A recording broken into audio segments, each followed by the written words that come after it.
So today's session is about PTSD, and we will be talking about PTSD and how it relates to infidelity. Rob Muller joins us today. He has a PhD in clinical psychology from Harvard University, and he's also the best-selling author of a book called Trauma and the Avoidance Client, Attachment-Based Strategies for Healing. Of course, you should have already seen an email from Doug that contains more about Rob, his blog sites, and about his book. Thanks again for joining me today, Rob, and welcome. Is there anything that you'd like to say before we got started today? Hello, everybody. Yeah, hi. Nothing specific. Okay. Yeah. Okay. Awesome. How are you?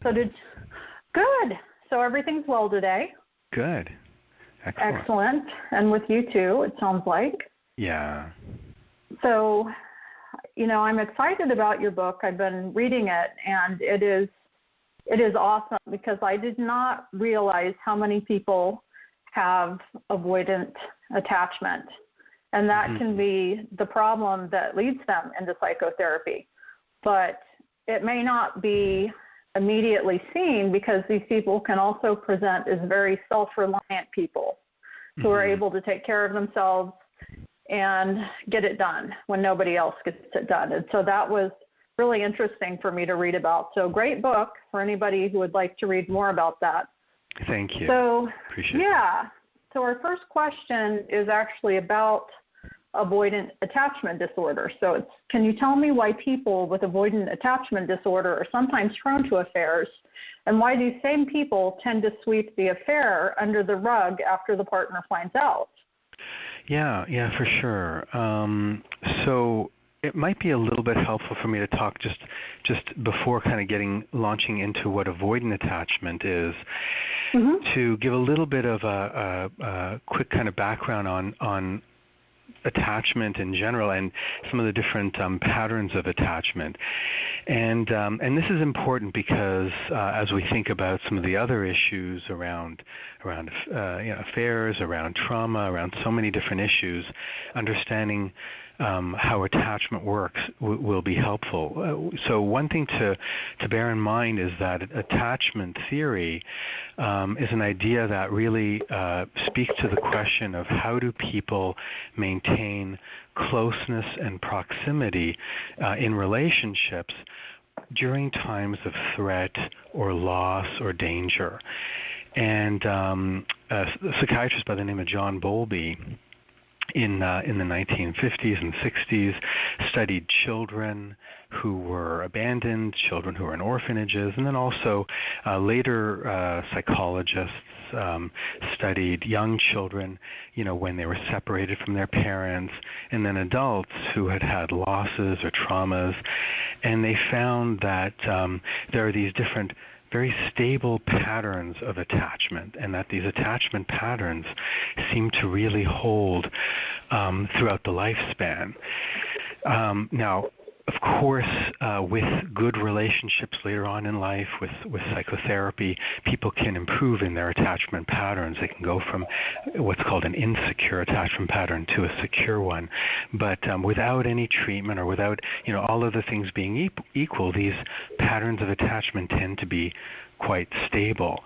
And so avoidant attachment pattern is one of the four main categories of attachment. Secure attachment is the one that probably about 60% of the population or more have.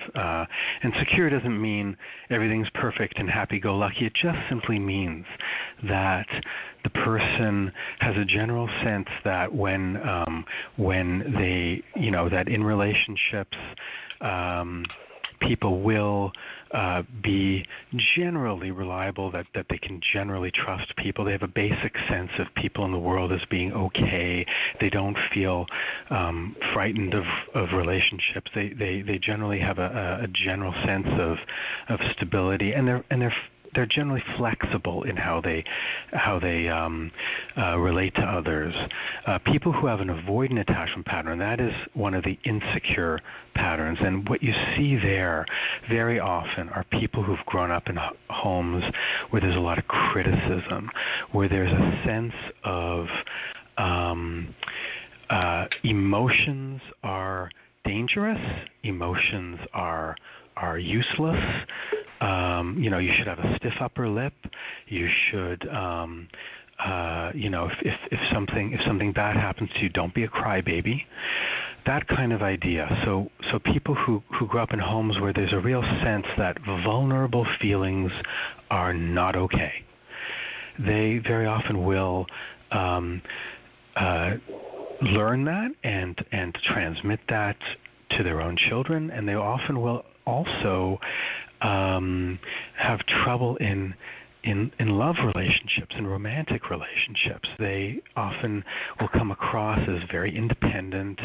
They'll if their partner expresses a lot of emotional need, then they will view them as weak.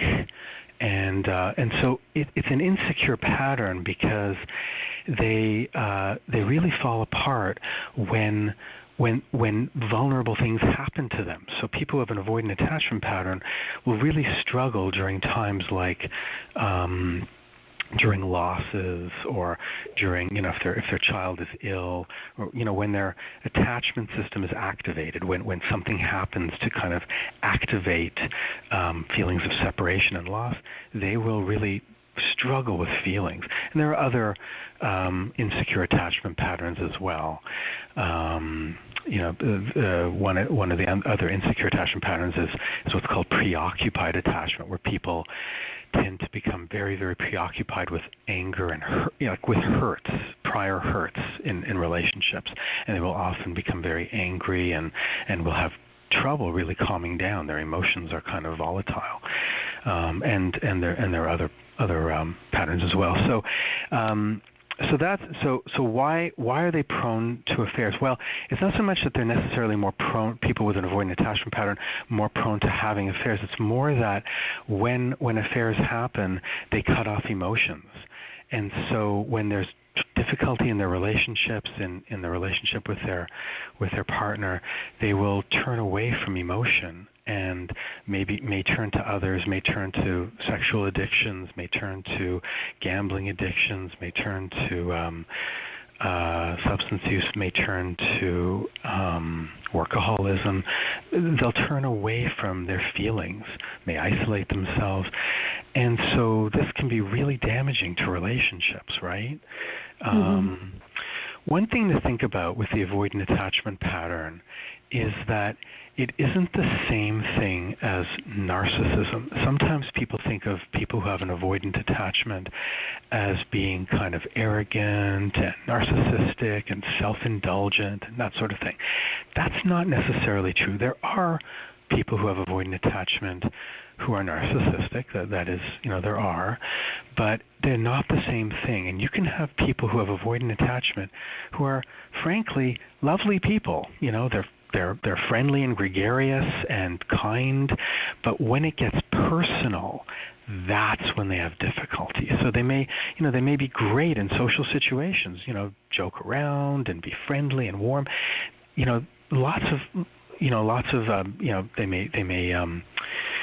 They may actually even be very generous with others, taking care of other people, kind of chronic caretakers of others. It's that they themselves struggle with being vulnerable to others. And so when feelings are difficult, when there's conflict in relationships, they will turn away from the conflict, run away from difficult feelings. And that's, of course, a problem. And so they may turn to affairs. They may turn to other kinds of addictions. They may turn to any things that make them feel better in order not to have to struggle with the conflict of a challenging relationship. And so that's where they get themselves into a lot of trouble. And their partners also get into trouble because of it. Go ahead, because the partner does what exactly in reaction to this? What would that look like? Yeah, it's confusing. It can be really confusing to people. Like especially when when you're feeling, you're when you feel like, so if your partner has an avoidant attachment pattern and you're needing closeness and you turn to the person that you want to turn to for closeness, and it's that very closeness that they shun, that can be both confusing and distressing and can be very challenging. And I sometimes see couples where there's this kind of one person is kind of pursuing the other and sort of, I want to be closer to you kind of thing. And the other person, and that's the very thing that turns them away. And that's a real problem in relationships. I mean, that's, they often do need couples therapy at that to manage that kind of imbalance. This actually reminds me of a French proverb that says, in all relationships, there is one who kisses and one who is kissed. So it hints at that imbalance. Wow. Okay. Have you heard that one? I have not. That's interesting. Mm-hmm. Wow. That's really interesing. It might be a cultural thing. I lived there for 3 years, and that's my second language. Oh. But, that's a common proverb in France where they almost expect that power imbalance, where one is always pursuing and the other one is pursued. And you know what? You see this, and I think in many relationships, very rare is it that the relationships are exactly balanced, even in very healthy relationships. But it's kind of a question of, on balance, is there some ability for both people to be able to work through conflict? And, when you have someone who's really got an avoidant attachment pattern, it's so frustrating because, one person is like, okay, I don't want to go to sleep angry. I'm angry at you. And the other one is like, I need to go to sleep. I need to get out. I need space. I can't deal with this right now. And sometimes, with couples I work with them, the person who's, coping with or living with a person who has an avoidant attachment pattern, I may need to work with her or him to say, he's not saying to you that he, doesn't want to talk about it. It's more just, he can't do it right away. He needs, or she needs, a break and needs to take that walk for an hour. Let them take the walk. But then it also means with the other person, take the walk, but then you got to actually eventually talk about it. You can't just forget about it, kind of thing. So kind of finding that balance with couples can be really challenging in couples work. So in the case of an affair, it might seem like if somebody does have avoidant attachment, it might seem to the person who is the betrayed spouse that the cheating spouse wants to sweep the whole thing under the rug. Right. They want, right? And so that actually is a huge source of anger for the betrayed spouse. That's what I've seen personally. Exactly.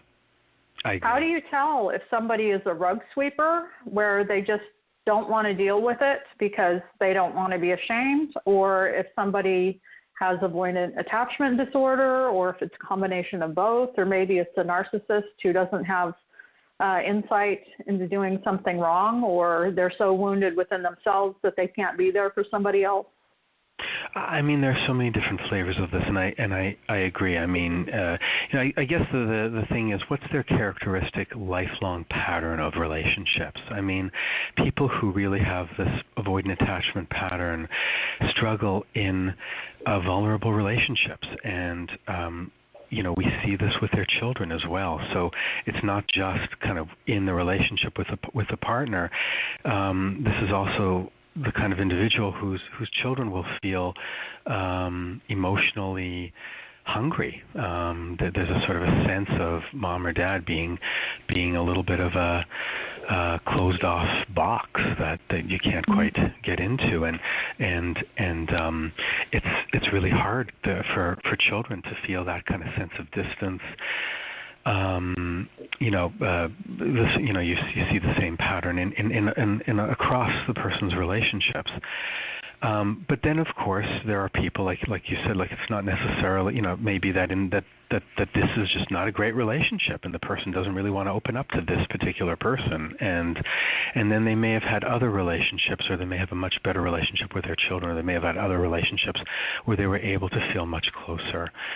So it's kind of the avoidant attachment pattern isn't just a kind of a one-off kind of thing. It's really a lifelong pattern that people have.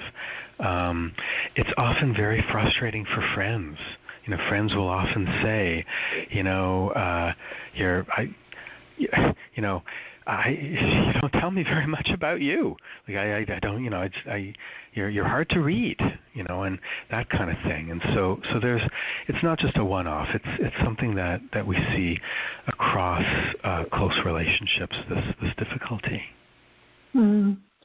And this is a little bit of a side question relating to it. It was something that you mentioned earlier about attachment styles being able to switch throughout a lifetime. For example, here's a scenario. I believe that prior to having gone through being the betrayed partner in an affair, and it ended so badly where there were financial repercussions for me, very real financial repercussions. I believe before that I was securely attached. But after that, I feel very much as if my attachment style switched because I was no longer open. I was no longer trusting. I was always looking behind my back. It seemed to change something fundamentally within me. And is that possible when an affair happens? Is that something that you see? Well, it's interesting what you're talking about. I mean, it sounds like you were burned or you were really hurt very badly in this relationship, and I've experienced hurtful relationships as well. I mean, some relationships can be traumatic, and traumatic events do have effects on us. And I can't speak to what your attachment style was before, but I think it does happen that people sort of, when they've sort of lived in some ways kind of an okay life, and then experiences happen that they really feel or experience as traumatic, that they find that they've been changed, and they find that their way of trusting others is different. They feel much more attentive to betrayal. They're more mistrustful in a sense. More anxious, because there's the possibility of being hurt again. So yeah, I mean, this can happen. I mean, I think I've seen it more in the other direction, in the sense of like working with people in therapy who have an insecure attachment, and seeing over time that they're able to reach a point where they're what's called in the business earned secure. So this is someone who has been through really difficult, painful experiences, but through a process of actively using relationships around them, therapy, active work on themselves, taking emotional risks, calculated emotional risks, thoughtful emotional risks, that they're able to begin to open up again and trust again when they have, when they've been sort of, had reparative experiences, kind of corrective emotional experiences, later experiences in life, either with a therapist or with other good relationships, that in a sense correct some of the pain that they've been through, and they sort of become more secure in the way that they view relationships. So these attachment patterns can shift, both by positive relational experiences and by really traumatic negative ones. But Rob, that's actually great news, because even if somebody does have a setback, it's been demonstrated that the right kind of therapy can actually help them, it sounds like. Oh yeah. Yeah. I am a therapist. I'm a psychologist. I'm a big believer in therapy. I've been working with people for 20 years, and people get better. I mean, the old adage is true, only if they want to change. I mean, in a sense, you can say everybody wants to change, but not everybody's really ready to take the kind of, in many ways the devil you know is better than the devil you don't for many people. So they're willing to say, I want to change, but really actually they're scared of it. And so they're not really truly ready for change. But for people who are sort of at a point where they want to shift how they have dealt with people, then therapy can be helpful. Great. And let's talk a little bit about PTSD and why some people are more prone to developing PTSD after traumatic experiences than others. And of course, then do some people develop PTSD after their partner's affair, and why? Sure, yeah. So there are two kind of psychology concepts, in clinical psychology that are really important here. One is risk and one is resilience. And I'll just briefly talk about risk, and I'll say that there were some really interesting studies that were done through the 90s that looked at how risk factors end up leading you to be more likely to develop mental health problems. So the best known of these studies is the ACEs study, the Adverse Childhood Experiences study, and that was kind of a partnership with Kaiser, who is I think it's an HMO, and the Center for Disease Control, and they studied something like 17,000, I mean, a lot of people, looking at their childhood experiences of physical abuse, sexual abuse, emotional abuse, mental illness of the parent, other kinds of risk, alcoholism in the home, witnessing domestic violence, witnessing violent crime. I mean, these are risk factors. And what they found is that these risk factors really add up. The more risk factors you have, the more likely you are to develop some kind of mental health problem, including PTSD. And in my study, I did a study at Michigan State University where I did some graduate work, and there similar findings. Abuse from mothers and abuse from fathers added up. The more abuse you had, the higher your risk for developing aggressive behaviors, for developing other kinds of mental health problems as well. And then another really interesting area of research was with Vietnam vets. That was through the 70s and 80s. They found that people who went to Vietnam and who developed PTSD, the ones, people had very similar experiences. They all witnessed horrible war and other kinds of very, very adverse events. But the ones who were most likely to develop PTSD were people who also had childhood abuse. So these risk factors add up through our lives and make it more likely that we're going to actually end up with mental health problems. So that's one set of research, and that is true. The risk factor research is correct, and it is true. But at the same time, this whole other area of research, which is resilience research. And what resilience research focuses on is how different people interpret or experience the same experiences differently. And so you can have 3 kids in one family, all of whom experienced alcohol in the home, let's say, alcoholism of a parent. One kid ends up with an alcohol problem. The other is against alcohol. The third has, something in between, or one has various kinds of mental health problems, the other doesn't. And so we see that different people can be resilient despite the same adverse events. And so why do we have both? These sound like contradictory things, but what we have to remember is that all this research is about probabilities. If you have the more risk factors you have, different kinds of adverse, abusive experiences in your early life, and then traumatic events later in life, it raises the likelihood. It's all about risk and probability. It raises the likelihood of a mental health problem. But different people interpret those same events differently, and some people It's interesting. Most people who've gone through violent crime don't actually have PTSD. It's a minority who develop PTSD. And so different people get affected by the same events differently. So why are some people more likely to develop PTSD? Because some people are resilient and others are less resilient. Now, what makes people more or less resilient becomes the $25,000 question. And I think the biggest factor in resilience research is how do you use your relationships? There were some longitudinal studies, beautifully done studies that looked at which people who, despite high risk, end up resilient, the ones who are able to turn to others in times of distress and let them in, and the ones who are able to give support to others.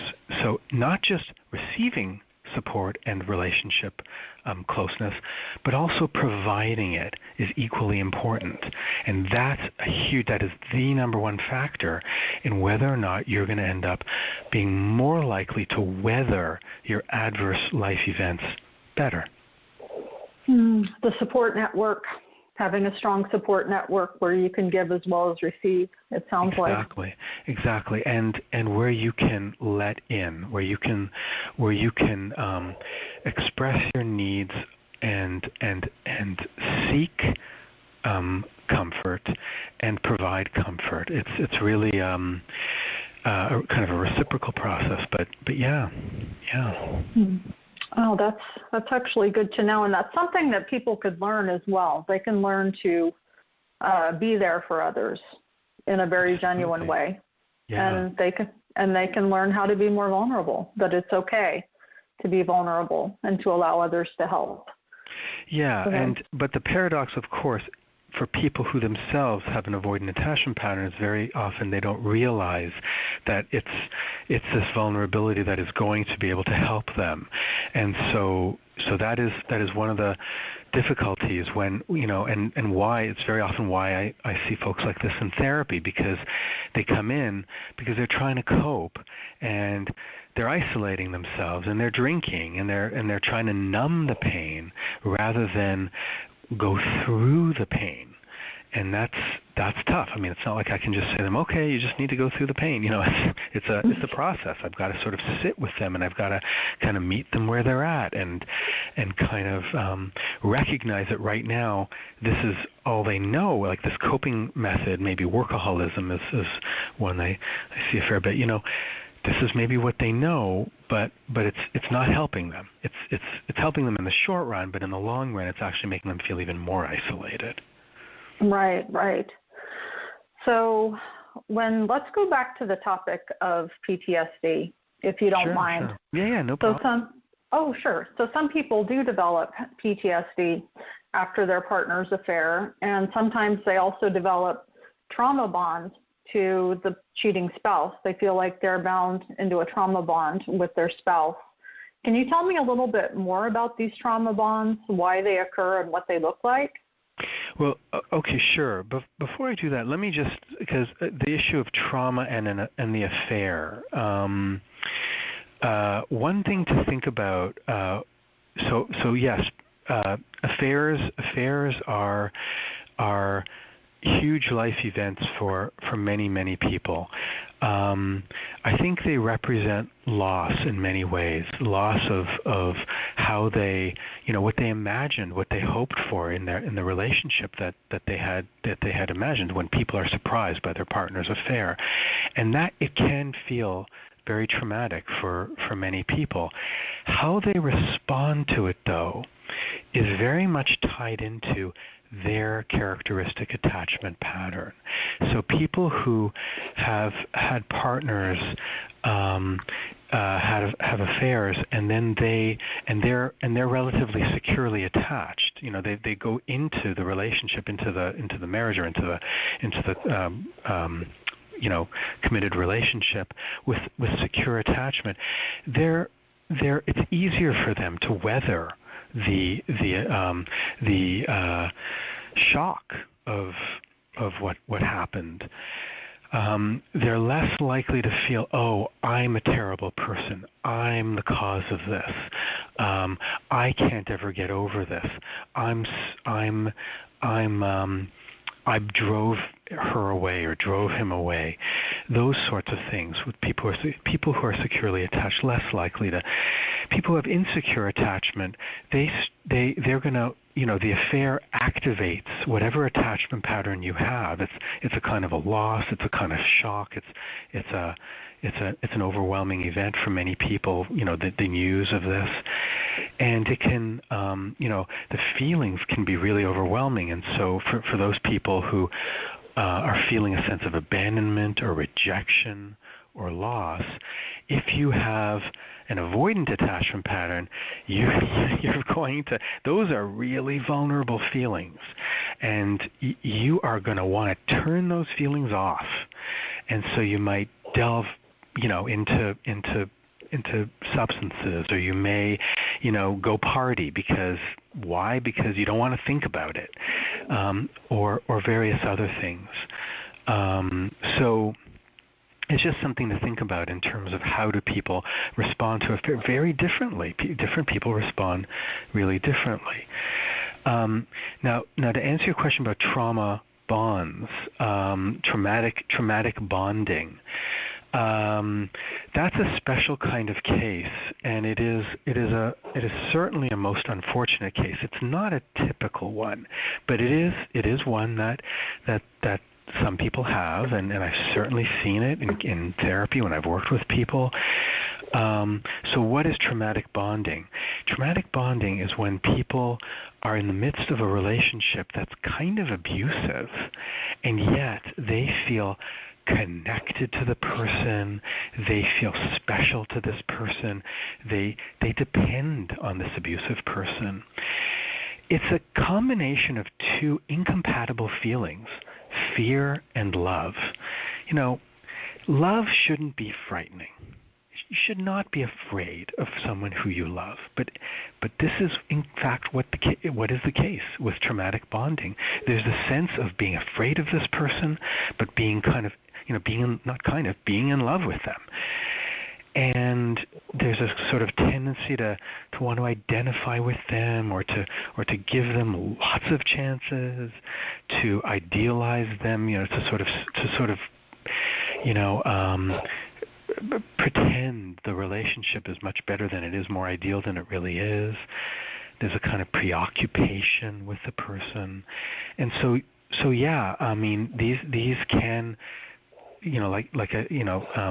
these can be the case in relationships that are abusive, and it's certainly, I see this in patterns where there's a person who one person really devalues the other and goes and has affairs, or goes and maybe even flaunts it in front of the other person's face, kind of thing, and it's a very ugly and disturbing and self-destructive pattern. Did I answer your question? Maybe. Yes, you Okay. you did, and I just had a quick follow-up on that. Yeah. Are there instances where infidelity can indeed be abusive in the way it's used? Oh yeah, for sure. Can you describe a scenario?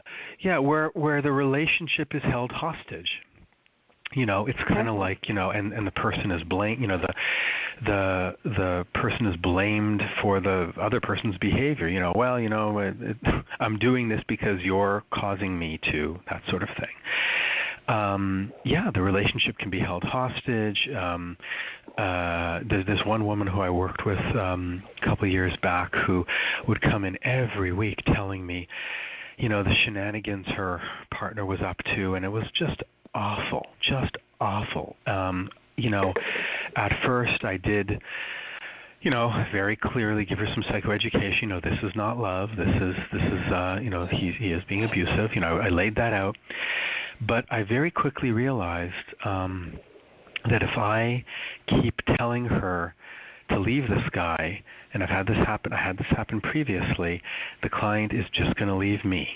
When people are traumatically bonded to somebody, they will protect the relationship come hell or high water, and they would rather drop the therapist who, even if the therapist is a very nice person who's telling them all the right things and telling them, what you're doing is really self-destructive, they will much more quickly drop the therapist than drop their abusive partner. And so I was certainly listening to her, certainly working with her to sort of get her to explore her feelings, but it took a long time for her to reach a point, about a year, for her to reach a point. And this guy was having affairs on her left, right, and center. I mean, he would come to her. She was basically, my client was basically kind of her booty call, and he was dating other people. And it was like he was kind of chronically having affairs, and it was just devastating to my client. I mean, just terrible. Was But she married? They weren't technically married, but they were very much previously in a committed relationship. I mean, she was mothering this person's child, and there was certainly for all intents and purposes, a highly committed. Previously, it had been a highly committed relationship, from her perspective anyway. I don't know about him. And took about a year of work. And at some point, we started really talking about her past. And this is somebody who had been seriously hurt in her earlier relationships. She was able to recognize this.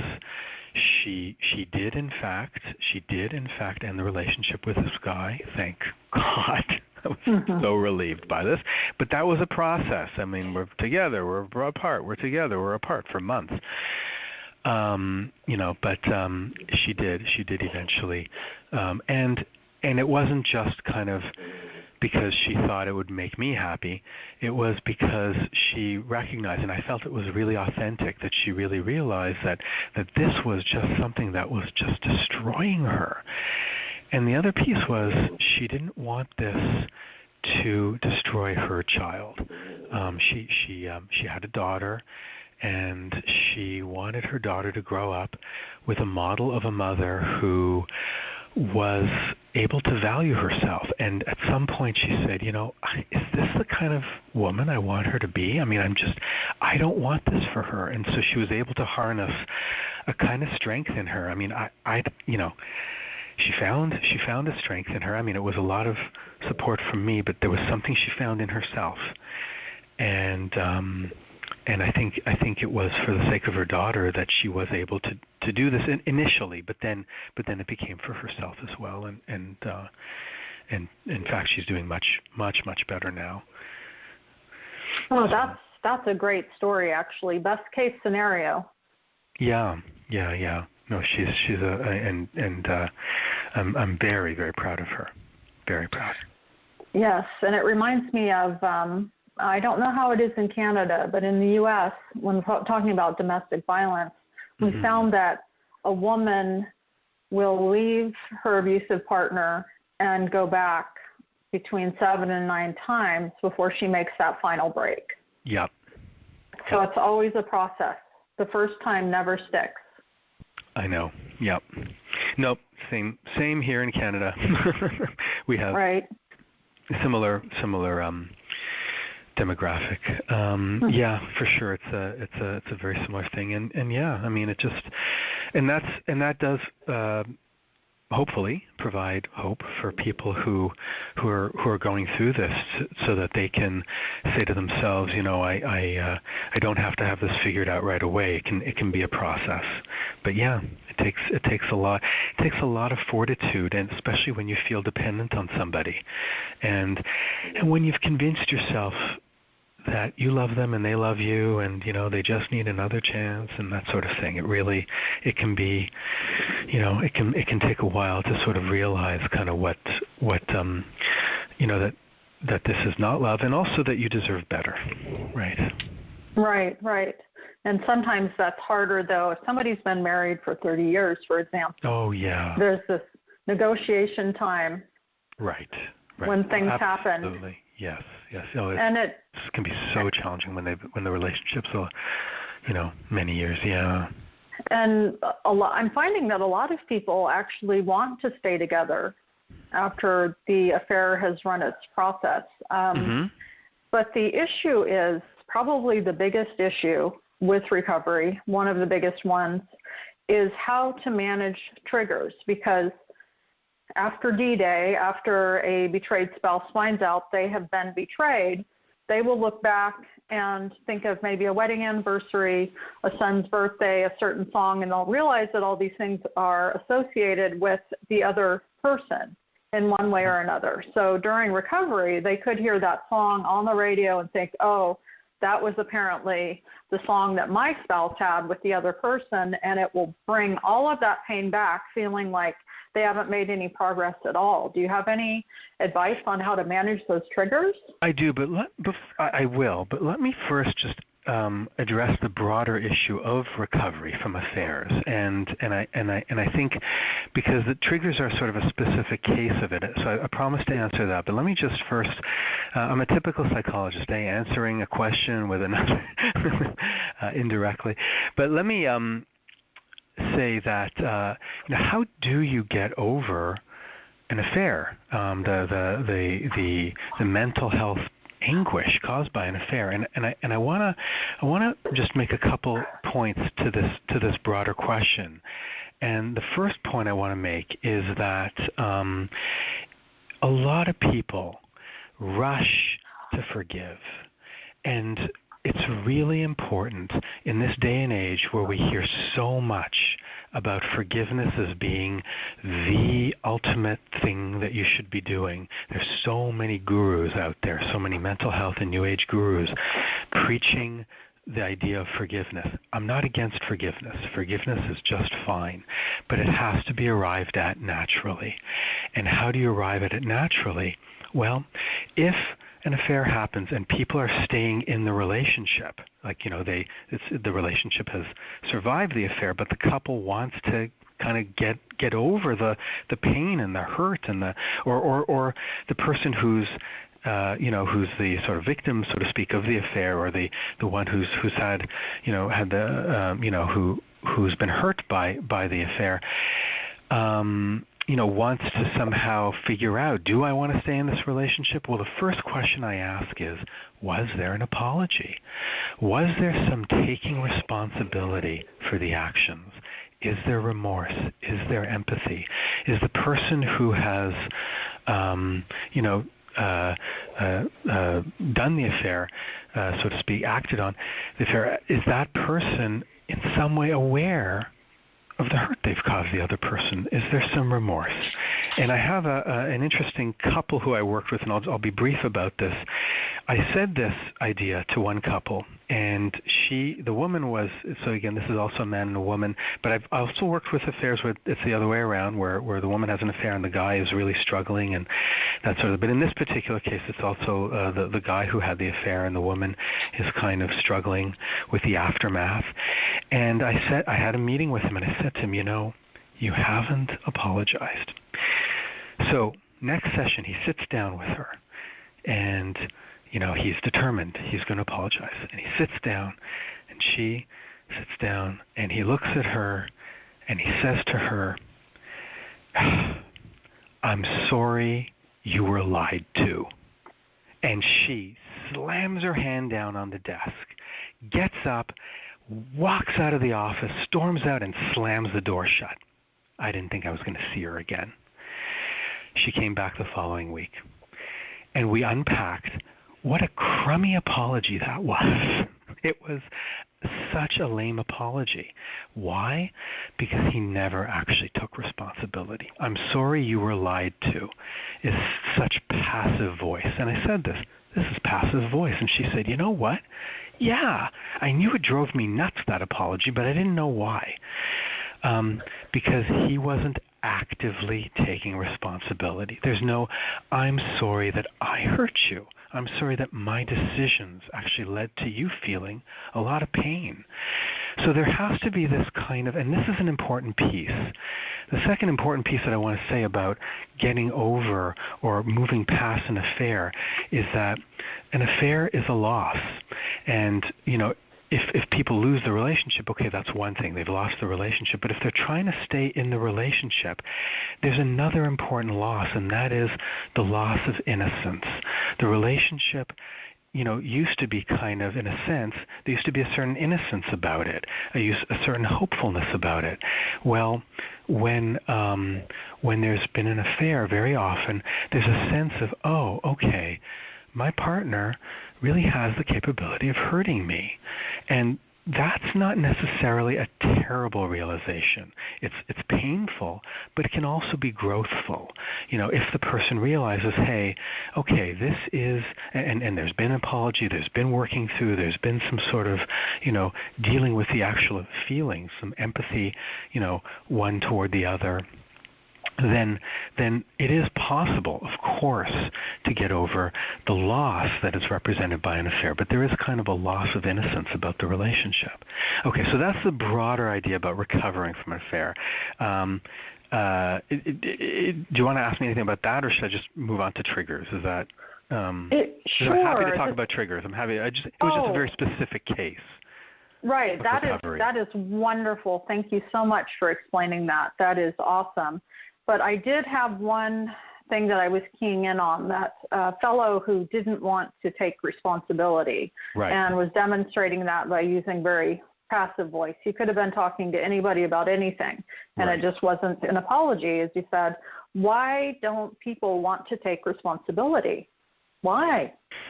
Well, okay. I mean, it's just I can't speak for everybody, but I mean, in this particular case,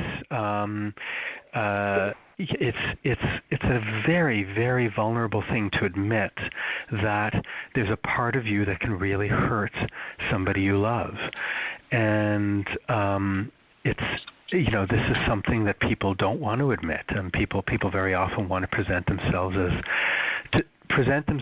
to themselves. It's kind of a willful blindness or a self-deception that people don't want to recognize that we all have parts of us that hurt others, even those we love, even those we care about. And we all lose it in our relationships. We all say things that are stupid. We all say things that can be hurtful to our partners. We don't all have affairs. I mean, some of us do, some of us don't. I'm not. I think that it's quite common, but I think recognizing that when we've done something that has really hurt our partner, that we have the capability of being quite cruel or quite insensitive or quite hurtful. That's a hard thing for people to recognize. It means recognizing a part of yourself that is not so not so good, and we all have parts of us that are that we'd rather not admit to, right? Mm-hmm. And some of us have maturity and can admit it. Some of us can't. Right. And I've mentioned sometimes in blog posts that everybody more or less has a good internal narrative, and that they always want to be cast as the good guy in situations. Yeah. And so when they do something that is objectively so not good, it might be hard to reconcile that with the internal narrative.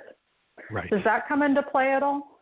Yeah, I fully agree. I mean, yeah, we all see ourselves as, nobody wants to see themselves as average. We all see ourselves as better than average and kinder and this and that. And I think the internal narrative is a certain truth. I mean, there is a certain truth to our internal narrative, but there's also a certain pretense to it also. We need to pretend to ourselves. We need to make ourselves feel better. We all cope in our own way. We all have defenses. But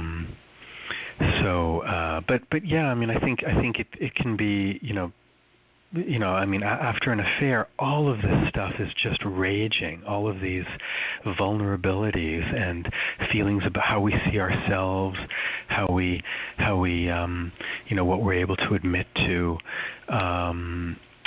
Someone who's been cheated on also has to admit to some very painful things, and they need to ask themselves, well, why did this happen? And some people will blame themselves, some people will, feel ashamed or humiliated. I mean, there are all kinds of feelings that people have that can be very self-destructive. Yeah, thank you for explaining all of that. Now, if we have time, let's circle back to the triggers? Yes. Okay. So, for sure, I can say that absolutely, people who have had losses such as an affair happen to them do have to deal with triggers. I would say a couple of things around that. One is that it's really important not to beat yourself up for having feelings, for having bad feelings, yucky feelings. Sadness is something that, certainly immediately after a partner has an affair, there's shock. But after, once there's been some time and all, the more the initial shock of it is over, there can be a real sadness that comes in and a sense of self-reproach, or a sense of, why did this happen? So questioning oneself. A loss, again, there's a loss of innocence about your relationship. Oh, okay. This can happen to me too, and there's a real sadness that goes with that. It's really important not to beat yourself up about feeling sad. Around anniversaries and things like that, a year since you found out about it, or a year since you got back together, and then you remember the affair or whatnot. It's really important to predict that you're going to feel sad. Predict that you're going to have feelings about it. Now, if you happen to be someone who does feel sad, okay, but maybe you'll feel mad, maybe you'll feel something else, maybe you'll feel angry, maybe you'll feel, sadness does not equal depression. It's okay to feel sad. Predict that you're going to have difficult time with anniversaries. I find that journaling really helps as well. I ask people always, around anniversaries especially, journal about, and if the relationship is over and you're struggling getting over the relationship, it's important to journal about the bad parts about the relationship, but it's also important to journal about the good parts, because that's a lot of what you're struggling with, is the loss. Most relationships, if it's a traumatic bonding kind of thing with somebody abusive, okay, that's quite terrible, and it's often hard to find, the good aspects of that. But most relationships are much grayer than that. It's not black and white in most relationships. And in almost all relationships, there are bad aspects and there are good aspects. And it's really important to mourn the loss of the good aspects. And finally, it's really important to use your friendships. So, I've mentioned that before. People often forget, and people often say, I'm being such a drag, and but if you've had a friend who you've talked with about something like this, like an affair, and it's coming up on the anniversary, or if it's been 5 years and you're noticing that you're having difficulty, this is what friends do, and be there for your friend too. Don't just use your friendship in a one-way kind of way. Be available to your friend, but also allow your friend in, right? Be willing to seek friendships. It's very important. So those are, I think, the main ways that I would say, that I recommend people manage triggers around these kinds of things. What about the unpredictable triggers? For example, in today's day and age, when an affair is found out, a woman or a man might find a way into their partner's email account, and they might see thousands of emails that have transpired, and so they'll learn so much about the affair, so much about the other person, what days the husband or wife was where, And okay. so they'll be triggered by this. I would call, so that's pretty early in the event in the sense that you're still kind of in the middle of the trauma. So one thing in trauma theory that's really important is that you can't really recover from the trauma until the trauma is over. So when you're in the middle of it, like when you're still in the throes of the pain and there's more pain and still more pain and still more pain, you're in the middle of the traumatic event. And this is true, if the traumatic event is a long, drawn-out death, like as in a parent who's got a horrible, debilitating disease that takes years, you're still in the middle of the trauma. So when people come to me and say, I want to help dealing with this, I say to them, well, you're right in the throes of a crisis. Like, let's manage how you're feeling right now, but I can't help you quite get over this yet. I mean, it's not even over. And so that's true in the situation you're talking about as well. If you're still finding out about emails, like, your partner said, well, this is what happened, and they gave you some tiny little story, and it's like way more, you're still dealing with loss and trauma, and you're getting hurt and hurt again. And so how to deal with that? Well, I mean, I would say recognizing that you're going to have up and down feelings. I mean, this is going to be, you're in the middle of finding out, of being disillusioned, of finding things out, and you don't really know, you don't know the lay of the land yet. You don't know what the damage is just yet. And so I would say don't try to, quote, get over it yet. It's not over. You're still in the middle. And why is that helpful? Because it helps people sort of from having to put pressure on themselves to, quote, get over it already. Give yourself permission to be in pain. You're in pain because you're finding things out that are painful, and you're getting disillusioned, and it's really sad. And recognize that. That doesn't mean you'll be in pain forever. The pain, at some point, you will know what the sort of damage is, so to speak. So, the shock will be over. You will find, okay, all right, this is what happened. Now, it does sometimes happen that even years later people discover things, and of course that can be, but, the kind of fundamental disillusionment, like, oh my God, wow, this really was way worse than I imagined. Oh my God. That kind of feeling, people do at some point get over that, and it becomes a feeling from the past, and then it's like, okay, this happened, and I found out about it, and it's been about 6 months since I really knew the whole story, and now I really am ready to kind of try to get quote over this, that kind of thing. And here's a follow-up question, though.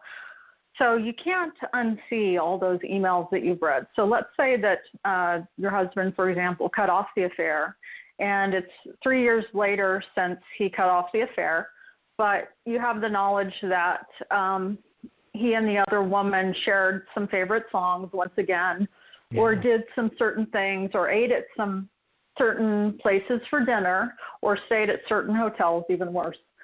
And let's say that song comes on the radio. And even though you're 3 years out, some women are still actually triggered by that. Absolutely. And then I would say, then I would ask, what else is going on in your relationship? I mean, if you really, two scenarios, that exact same scenario you talked about, if the guy has taken responsibility, expressed remorse, you two have sat through a whole process of really, recognizing why did this happen, and how can things be different, and what was it that each of us, what were the contributions each of us made to lead to our relationship being in this way, and what were what was the way in which the person who had the affair was really insensitive to the other person, or that kind of thing, and you've really kind of worked that through, it's going to feel very different hearing that song on the radio. I mean, that's going to be more of an irritant than traumatic. On the other hand, if there has been no working through, you've just kind of put a Band-Aid on it, and then absolutely, anytime those triggers are going to be huge triggers. So the actual trigger itself is going to have power depending on what's actually happened in the relationship to work through the affair and the feelings as a result of the affair. So that's what I would say is the kind of the thing that I would really look at there, if I was working with a couple in therapy. If you have done that working through and the song comes on the radio, give yourself permission to hate that song. I mean, maybe you're just going to hate that song for the rest of your life, and you're going to hate it, and it's going to be annoying.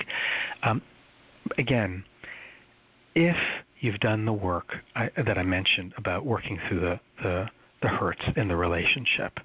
So that's what I would say. That's what I would say is the big piece here. A trigger in that sense can almost be used as a barometer to figure out where you are, or a thermometer. It gives feedback. If you're getting triggered. How far have we come, right? Exactly. Yep. Well, and that might be a good way to reframe it, because instead of seeing a trigger as something scary, it now becomes something that can tell you and inform you where you're at and maybe point you towards some things that still need to be solved. Absolutely. It's also, though, true that triggers connect you to prior traumas. So, the trauma of an affair, or the trauma, if a person experiences an affair, because not everybody experiences an affair as a trauma. Remember, people respond to the same event very differently. But if you experience an affair as a trauma,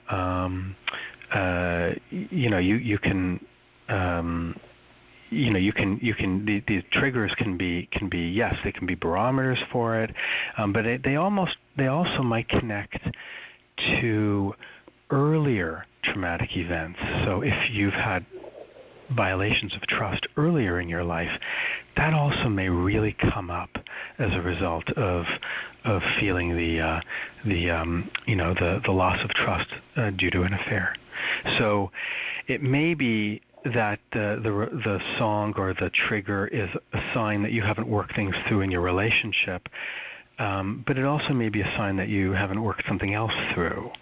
So just to be fair, I mean, I wouldn't necessarily assume. I mean, sometimes see, the thing is that the same emotional theme can be triggered by a later event. So if you've had your trust violated, you may really be very you may be triggered by an affair because you've had some real serious violations of trust earlier on. How do people connect those? Because I don't think that would be obvious to most people. Well, you're right. It wouldn't be. I do work with people in therapy to help them look at emotional themes. I often ask clients, what role has fill in the blank emotion played in your life? So, I might say to them, what role has, they find that, let's say, let's an example, that they're triggered by a song and they're feeling really angry. I might say, Karen, tell me what role, I want to understand better your relationship with anger. What role has anger played in your life? I want to hear about the moments in your life that you really felt the angriest. And so we look at some themes of how this emotion ties together across different moments in their lifespan. Or what role has abandonment played in your life? This person feels really abandoned, And so we connect, and that helps, take a feeling and connect different situations across your life to that feeling. You might even really, in journaling, you might sort of take the feeling that's really kind of coming up when you're getting triggered and just say to yourself, okay, I'm going to think about when I was a kid, I'm going to think about when I was a teenager, I'm going to think about when I was a young adult. Walk through different times in your development, or walk through different relationships you've had. My relationship with Kyle, my relationship with Henry, my relationship with Joe, and ask yourself, when did that emotion really come up in each of those phases of your development or in phases of your relational life. And that's a nice way to tie together, a theme that comes up, your way of dealing with certain feelings. It can help with kind of bringing some insight around the meaning that different emotions have for you uniquely. Okay. That is actually great. That's a great idea and a great concept. And as I said, I don't think that's obvious for most people straight off the bat. Yeah. They may think that they're thinking about one thing in one event, but they don't realize that this is the tip of the iceberg and there's actually a mountain of pain underneath it that they're not connecting. Yeah. Yeah. Yeah. That's true, yeah. Is there anything else that you'd like to say before we conclude this interview? I don't want to take up too much of your time. You've been extremely generous. Is there anything that you would like to say to our subscribers about any of these topics, getting over trauma, affair recovery? Are there some hopeful words that you could possibly give them? I mean, around the trauma bond idea, I would say, traumatic bonding, I would say if you're feeling scared or powerless in a relationship, something's wrong. So that's something to really think about. If you're feeling chronically scared and powerless, it's a real sign of concern. You do want to really think about your safety. You want to think about your children's safety. You want to think about, if you're living in a home where you're feeling unsafe, that's a really awful way to live. And ultimately, if it's been like that for a long time, there's reason to be skeptical that it's going to get much better, if it's on its own. And so that's something to really think about.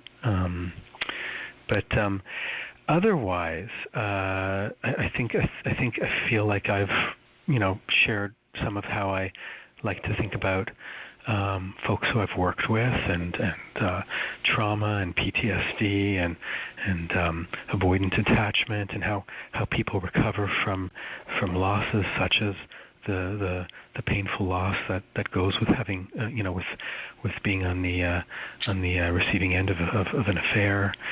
So yeah, I really appreciate the chance to have spoken with you, Sarah. Yes, and I really appreciate you sharing all of your information with us. It's absolutely wonderful, and I know that so many people will be helped, and that's the goal. So thank you. You're welcome. Fantastic. Yeah. Well, we will be in touch soon, and you will hear from me over email. Okay, great. Yeah, thanks again. Have a great day. You're very welcome. Okay, take care.